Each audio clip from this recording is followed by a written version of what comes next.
আসসালামু আলাইকুম। প্রিয় দর্শক, অন্য মঞ্চের আলাপচারিতায় আপনাদের সকলকে আমন্ত্রণ জানাচ্ছি। সম্মানিত দর্শক, আমেরিকা এবং ইরানের যে যুদ্ধ, সেই যুদ্ধে আমেরিকার শোচনীয় পরাজয় ঘটেছে। এটি নজিরবিহীন পরাজয়।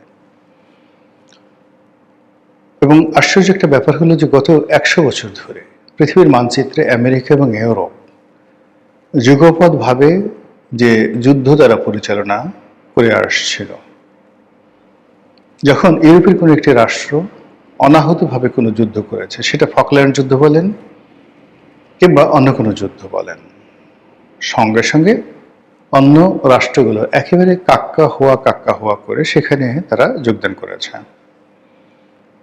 একইভাবে যত অন্যায্য যুদ্ধ, সেটা ভিয়েতনাম যুদ্ধ হোক কিংবা সেটা আফগান যুদ্ধ হোক কিংবা সেটা ইরাক যুদ্ধ হোক কিংবা সেটা লিবিয়ার যুদ্ধ হোক কিংবা সর্বশেষ ভেনেজুয়েলার কুকর্ম হোক, আমেরিকা যা কিছু করেছে, সঙ্গে সঙ্গে ইউরোপ, যেটিকে আমরা ইউরোপীয় ইউনিয়ন বলি, তারা তাদের যে সকল দাবিদার রাষ্ট্র রয়েছে, যেমন জাপান, অস্ট্রেলিয়া, কানাডা, সঙ্গে সঙ্গে টাকা দিয়েছে, সৈন্য দিয়েছে আর সমর্থন দিয়েছে। এই প্রথম আমেরিকা একটা যুদ্ধ করতে গিয়ে বন্ধুহীন হয়ে পড়েছে, একাকী হয়ে পড়েছে। ইউরোপ এবং অন্যান্য দেশে যে সকল আমেরিকার তাবেদার রাষ্ট্র রয়েছে, তারা কেউ এই যুদ্ধে, ইরানের সঙ্গে যে যুদ্ধ, সেই যুদ্ধে তারা অংশগ্রহণ করেনি, টাকা দেয়নি, পয়সা দেয়নি, অস্ত্র দেয়নি, সৈন্য দেয়নি। এমনকি অনেকে আগ বাড়িয়ে ট্রাম্পের সমালোচনা করেছেন, ট্রাম্পকে যাকে বলা হয় উন্মাদ বলেছেন এবং এই যুদ্ধকে অপ্রয়োজনীয় যুদ্ধ বলেছেন। ফলে এই যুদ্ধ শুরু করার পর থেকে বন্ধুহীন আমেরিকা নৈতিকভাবে সম্পূর্ণভাবে ভেঙে পড়েছে। আরেকটি পরাজয়ের এখানে বিশেষ বৈশিষ্ট্য রয়েছে। আমরা যেটা জানি যে ইউরোপ এবং আমেরিকাতে ইহুদি লবিস্ট যে গ্রুপগুলো রয়েছে, তারা সে দেশের মিডিয়া, সে দেশের ফাইন্যান্সিয়াল ইনস্টিটিউশন, এরপর সোশ্যাল ইনফ্লুয়েন্সিয়াল যে গ্রুপগুলো রয়েছে, সিভিল সোসাইটি, সেটা তারা নিয়ন্ত্রণ করে। আপনি রুপার্ট মারডকের কথা চিন্তা করেন, ফেসবুক, টুইটার বা এক্স হ্যান্ডেল, গুগল, এরপরে bank of America, CNN, Fox news থেকে শুরু করে যত মিডিয়া রয়েছে, including Washington post, new York Times, financial Times, the economist এবং যাকে বলা হয় দ্য টাইম ম্যাগাজিন, এই যত নামগুলো বললাম, এর বাইরে আরও যা কিছু রয়েছে, প্রায় সব কিছু ইহুদি নিয়ন্ত্রিত। আর এই ইহুদি যে নিয়ন্ত্রিত গ্রুপটি রয়েছে, তারা আমেরিকা এবং ইউরোপের যে রাষ্ট্রগুলো রয়েছে, সরকারগুলো রয়েছে, তাদেরকে সবসময় যে কথা বলে সেই কথাগুলো তারা মানতে বাধ্য। আর এই লবিস্ট গ্রুপটি তাদের যে রাষ্ট্র, ইসরায়েল রাষ্ট্র, সেই ইসরায়েল রাষ্ট্রকে শক্তিশালী করা, ইসরায়েল রাষ্ট্রের পক্ষে আমেরিকা এবং ইউরোপকে দাঁড় করাতে বাধ্য করা এবং ইসরায়েল রাষ্ট্রের সাথে সংঘাত যারা করতে চায়, এনি কান্ট্রি, তাদেরকে জলে স্থলে অন্তরীকে শেষ করে দেওয়ার জন্য যত টাকা দরকার তারা নিজেরা দেয়, ইউরোপ এবং আমেরিকা রাষ্ট্রগুলোকে দিয়ে তারা দেওয়ায় এবং জনমত তৈরি করে পত্রপত্রিকা, মিডিয়ার মাধ্যমে। এর ফলে কি হলো, গাজাতে মানবতা বিরোধী অপরাধ হয়েছে। ফিলিস্তিনের সঙ্গে সেই 60-এর দশক থেকে তাদের সঙ্গে যতদিন ইয়াসির আরাফাত জীবিত ছিলেন যে যুদ্ধ হয়েছে, কেউ একটু শব্দ করেনি। তিনটে যুদ্ধ হয়েছে, আরব ইসরায়েল যুদ্ধ হয়েছে।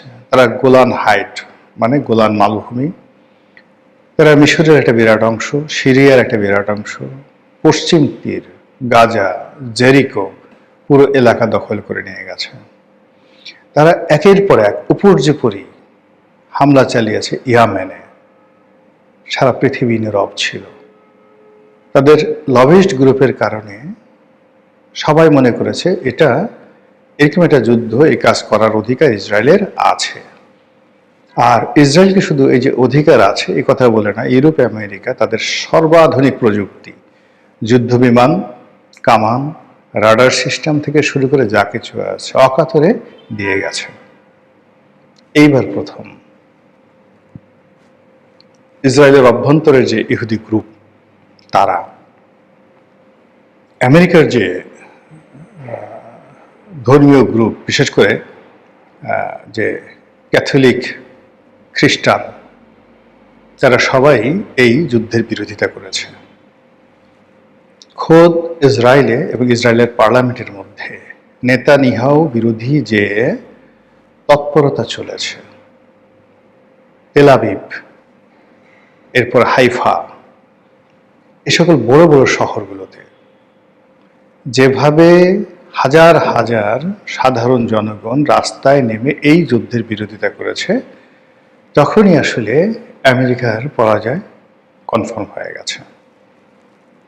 খোদ আমেরিকাতে লক্ষ লক্ষ মানুষ বিভিন্ন শহরে, এমন কোনো বড় শহর নাই যে শহরে এই যুদ্ধ বিরোধী মিছিল হয়নি।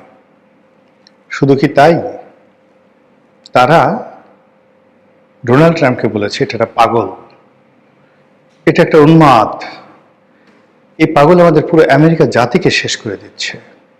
এই যুদ্ধ বন্ধ তো হবেই, তার সঙ্গে সঙ্গে এই পাগল যেন রাষ্ট্র ক্ষমতা না থাকতে পারে, এজন্য তার বিরুদ্ধে সেই ইমপিচমেন্টের যে বিল সেটি আনা হবে। অনেকে বলার চেষ্টা করছে যে আইসিসিতে তার বিচার হবে, যুদ্ধ অপরাধীদের যে বিচার হয়, ওয়ার ক্রাইমস, এই বিচার হবে। এবং এটা শোনার পর পাগল বলেছে, অর্থাৎ ডোনাল্ড ট্রাম্প বলেছে যে এই ধরনের বিচারে আমি ভীত সন্ত্রস্ত নেই। বুঝেন পরিস্থিতি কোথায় চলে গেছে। যেভাবে কার্টুন তৈরি করা হয়েছে, যেভাবে মার্কিন সেনাবাহিনীতে বিদ্রোহ হয়েছে, নজিরবিহীন। এই রাষ্ট্রটি 1776-79 এই সময় থেকে আজ অবধি কত বছর হলো, তো সেই সময় থেকে আজ পর্যন্ত সেনাবাহিনীর ভিতরে কখনো বিদ্রোহ হয়নি।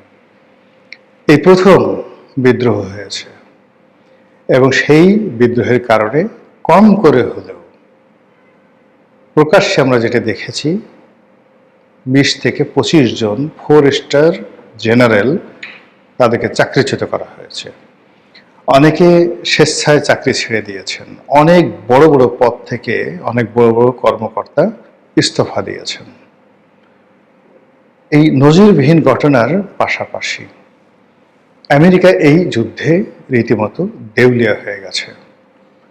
প্রকাশ্যভাবে এই যুদ্ধে তারা কম করে হলেও $300 বিলিয়ন অস্ত্র শস্ত্র তারা এখানে যাকে বলা হয় বিনিয়োগ করেছে, নষ্ট করেছে, খরচ করেছে। 300 বিলিয়ন, 300 বিলিয়ন। এর বাইরে নিউ ইয়র্ক স্টক এক্সচেঞ্জ সহ অন্যান্য গুরুত্বপূর্ণ স্টক এক্সচেঞ্জে যে অর্থ গেছে, লস গেছে, তা কয়েক ট্রিলিয়ন। 1000 বিলিয়নে 1 ট্রিলিয়ন, মানে কয়েক ট্রিলিয়ন শুধু শেয়ার মার্কেটে গেছে। এই যুদ্ধে মার্কিন অস্ত্র বাজার, বোমা, তারপরে তাদের যে প্যাট্রিয়ট ক্ষেপণাস্ত্র, তাদের যে চিনুক হেলিকপ্টার, এরপরে তাদের F-35 জঙ্গি বিমান থেকে শুরু করে তাদের যে রাডার সিস্টেম, আয়রন ডম এবং অন্যান্য যে সকল প্রযুক্তি পণ্য তারা সারা দুনিয়াতে সেল করে শত শত বিলিয়ন ডলার বছর আয় করত, এই মার্কেটের সর্বনাশ ঘটেছে। মাত্র 45 দিনের যুদ্ধে জনগণের পকেট থেকে কি পরিমাণ টাকা বের হয়ে গেছে, ছোট্ট কয়েকটা উদাহরণ দিই। তেলের মূল্য দ্বিগুণ হয়ে গেছে।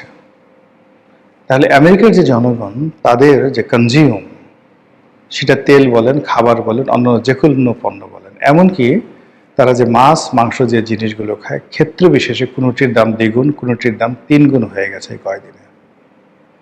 অসংখ্য মানুষ, বড় বড় কোম্পানি, অ্যালফাবেটের মতো কোম্পানি হাজার হাজার লোককে এই কয়দিনের মধ্যে তারা চাকরিচ্যুত করেছে। পুরো আমেরিকার যে ইকোনমি, সেই ইকোনমিতে এখন একটা মহামন্দা এবং আমেরিকাতে একটা দুর্ভিক্ষ, যেটিকে মহামন্দাকে তারা বলে গ্রেট ডিপ্রেশন। প্রথম মহাযুদ্ধের পরেও তাদের দেশে একটা গ্রেট ডিপ্রেশন হয়েছিল এবং দ্বিতীয় বিশ্বযুদ্ধের পরেও তাদের দেশে একটা গ্রেট ডিপ্রেশন হয়েছিল। এবং এই দেশটিতে অনেকগুলো শহরে, যেমন গ্রেট ফায়ার, মহা আগুন নিউ ইয়র্কে হয়েছে, শিকাগোতে হয়েছে, বড় বড় শহর পুড়ে জ্বলে পুড়ে ছারখার হয়ে গেছে। আবার বেশ কয়েকবার মহামন্দার কবলে তারা পড়েছে বিভিন্ন সময়টিতে। কিন্তু এইবার এই যুদ্ধকে কেন্দ্র করে তাদের যে পরাজয়টা, সেই পরাজয়টা ইরান যুদ্ধের ময়দানে, হরমুজ প্রণালীতে, মধ্যপ্রাচ্যে যে বিপর্যয় তৈরি করেছে, তার চেয়ে বেশি বিপর্যয় তৈরি করবে তাদের নিজের দেশের অভ্যন্তরীণ রাজনীতিতে, নিজের দেশের অভ্যন্তরীণ অর্থনীতিতে। তাদের যে ডলার সিস্টেমে যে বিশ্বাস ছিল মানুষের, সেই বিশ্বাস তছনছ হয়ে যাবে এবং ডলারের যে প্রাধান্য, এই প্রাধান্য থাকবে না। এবং এখানে চীনের যে মুদ্রা ইউয়ান, সেই ইউয়ানের যে গুরুত্ব, এটি বেড়ে যাবে। তার সঙ্গে সঙ্গে আমেরিকার পণ্য এবং আমেরিকার যে ট্রেডিং কোম্পানিগুলোর সাথে সম্পর্ক, এবং তারা সারা পৃথিবীতে তাদের সামরিক শক্তি দেখিয়ে যে ব্যবসায়িক সুবিধা তারা লুটে নিত, এখানেও মহাবিপর্যয় শুরু হয়ে যাবে।